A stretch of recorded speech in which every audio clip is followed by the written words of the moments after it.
चलिए जानते हैं भारत की हर जिला हर क्षेत्र की फटाफट बड़ी खबरों को केवल 5 मिनट में। तो वीडियो को लाइक करके चैनल को सब्सक्राइब जरूर कर दें। बिहार विधानसभा चुनाव में इस बार राष्ट्रीय जनतांत्रिक गठबंधन और महागठबंधन के बीच कांटे की टक्कर देखने को मिल रही है। पहले चरण के मतदान के बाद जिस तरह से वोटिंग पैटर्न सामने आया है, उससे दोनों ही गठबंधन अपनी अपनी जीत का दावा कर रहे हैं। कांग्रेस नेता राहुल गांधी ने बड़ा बयान दिया कि नरेंद्र मोदी के खून में नफरत है, वे लोगों को बांटना और नफरत फैलाना चाहते हैं। बिहार की आखिरी रैली में प्रधानमंत्री मोदी ने बड़ा दावा किया कि वे 14 नवंबर के बाद फिर वापस आएंगे। बिहार विधानसभा चुनाव के अंतिम चरण में 20 जिलों की 122 सीटों पर लगभग 3 करोड़ 70 लाख मतदाता वोट डालेंगे। अखिलेश यादव ने कहा कि अगर तेजस्वी यादव की सरकार बनी तो युवाओं को लैपटॉप मिलेगा। उन्होंने कहा कि भारतीय जनता पार्टी नौकरी छीनने वाली पार्टी है।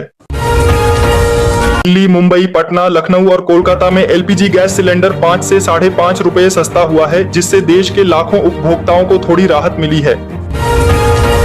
भीमपुर की सभा में उत्तर प्रदेश के मुख्यमंत्री योगी आदित्यनाथ ने राष्ट्रीय जनता दल और कांग्रेस पर जंगल राज का आरोप लगाया और कहा कि अपराध करने वालों का टिकट यमलोक तय है। दिल्ली में प्रदूषण के खिलाफ इंडिया गेट पर लोगों ने प्रदर्शन किया। भारी पुलिस बल तैनात किया गया और कई लोगों को हिरासत में लिया गया। सुपौल में अमित शाह ने कहा कि क्या घुसपैठिए मुख्यमंत्री तय करेंगे। उन्होंने कहा कि लालू और सोनिया कभी भी मां सीता का मंदिर नहीं बनवाएंगे। साथ ही उन्होंने कहा कि 5 साल में 25 चीनी मिलें लगाई जाएंगी।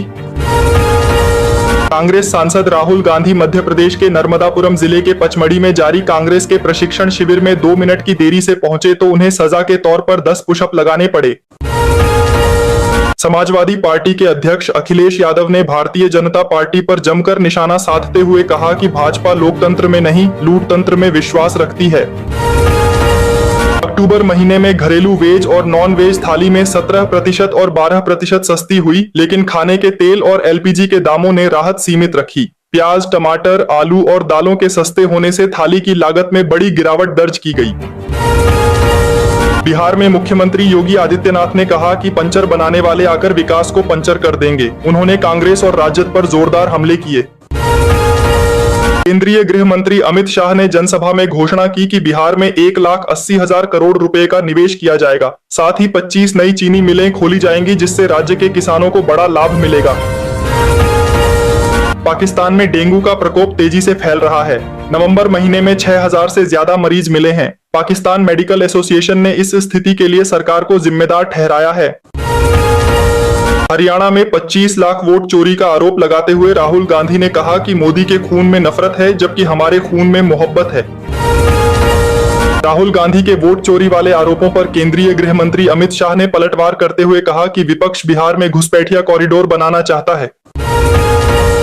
अखिलेश यादव ने तेजस्वी यादव को लेकर बड़ा दावा किया कि बिहार में महागठबंधन की जीत होगी। अपने जन्मदिन पर तेजस्वी यादव ने बिहार के युवाओं से रिटर्न गिफ्ट का वादा किया। उन्होंने कहा कि इस बार महागठबंधन की सरकार बनवाइए। योगी आदित्यनाथ ने कहा कि माफिया पस्त होंगे, हड्डी पसली कर देंगे पस्त। उन्होंने कहा कि बिहार में भी उत्तर प्रदेश जैसा बुलडोजर चलेगा।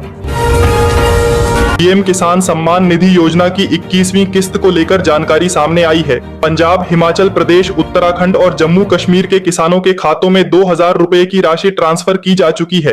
बाकी राज्यों में यह किस्त नवंबर के पहले या दूसरे हफ्ते में आने की संभावना है। सरकार की ओर से अभी कोई आधिकारिक तारीख जारी नहीं की गई है। किसानों को सलाह दी गई है कि वे अपना eKYC, बैंक खाता और आधार लिंकिंग की जानकारी तुरंत जांच लें।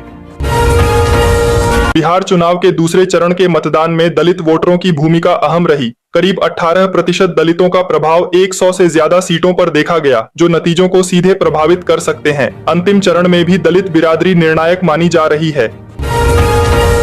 प्रधानमंत्री नरेंद्र मोदी ने उत्तराखंड को बड़ी सौगात देते हुए 8,260 करोड़ रुपए की योजनाओं का शिलान्यास और लोकार्पण किया। तालिबान ने पाकिस्तान को चेतावनी दी है कि अगर वह कोई हमला करता है तो उसका करारा जवाब दिया जाएगा। तालिबान ने शांति वार्ता असफल होने का आरोप पाकिस्तान पर लगाया है। कैमूर के हाटा मैदान में मुख्यमंत्री नीतीश कुमार ने जनसभा को संबोधित करते हुए विकास कार्यों की प्रगति गिनाई। उन्होंने रोजगार, शिक्षा, स्वास्थ्य, सड़क और बिजली के क्षेत्र में अपनी सरकार की उपलब्धियां बताई।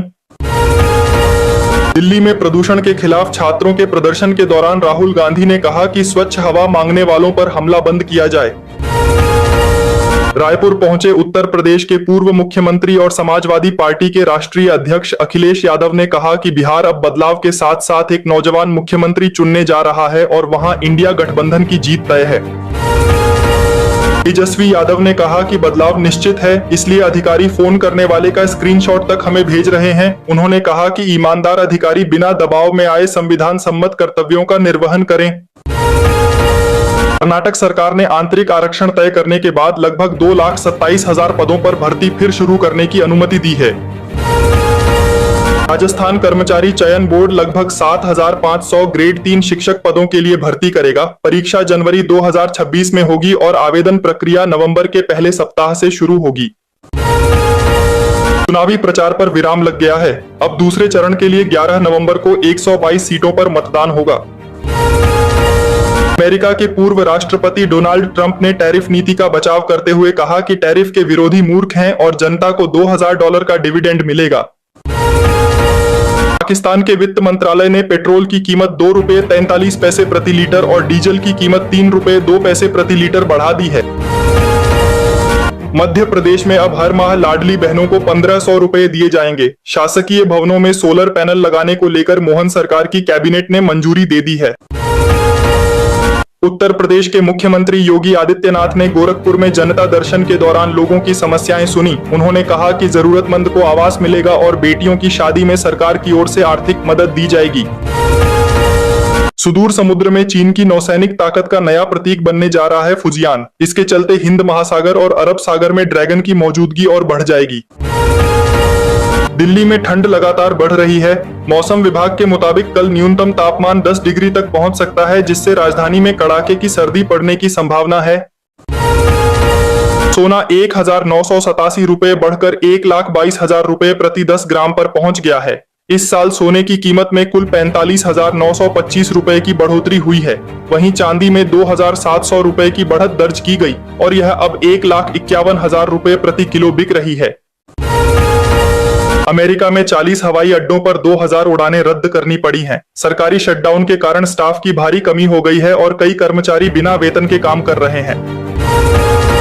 दिल्ली एनसीआर की हवा की गुणवत्ता में कोई सुधार नहीं हुआ है। बवाना में एयर क्वालिटी इंडेक्स 400 के पार पहुंच गया है और नोएडा की स्थिति भी बेहद खराब बनी हुई है। उत्तर भारत में ठंड ने दस्तक दे दी है। बिहार, उत्तर प्रदेश, दिल्ली, पंजाब और हरियाणा में सुबह और देर शाम के तापमान में गिरावट दर्ज की गई है। मौसम विभाग के अनुसार अगले 3 से 4 दिनों में ठंड का असर और बढ़ेगा। बिहार के कई जिलों में सुबह हल्का कोहरा छाने लगा है, जिससे लोगों को गर्म कपड़े निकालने पड़े हैं। सीएम मोहन यादव ने कहा, पहले चरण में जिस तरह से माताओं बहनों ने हिस्सा लिया, उससे पता चलता है कि एनडीए